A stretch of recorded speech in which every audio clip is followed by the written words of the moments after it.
মেয়েদের বিয়ে হয়ে গেলে আর কান্না করা যায় না।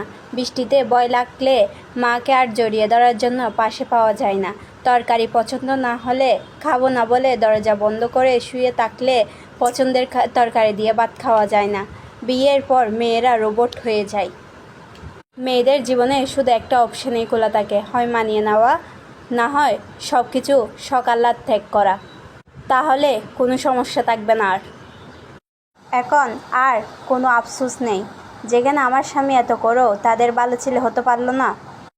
দিন শেষে অভিযোগের প্রথম পাতায় আমার স্বামীর নামটাই লেখা থাকে, সেখানে তো আমি পরের বাড়ির মেয়ে। আমি কি করে ভালো বৌমা হওয়ার আশা করি?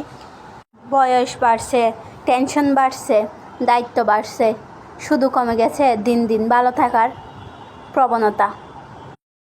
মানুষকে দোষ দিয়ে কি করব? কথায় আছে না, অবাগা যেদিকে যায় সাগর পুড়িয়ে যায়। ঠিক আমার বেলাও ঠিক সেরকম হয় সব সময়। যতই চেষ্টা করি না কেন একটা পরিবারের কখনো মেয়ে হয়ে উঠতে পারি না। শ্বশুর বাড়িতে গেলে হাজারো কথা শোনার পরেও শুধু মেয়ে ভূমিকাটাই পালন করে যাওয়ার নামই হচ্ছে বউ, আমার মনে হয়।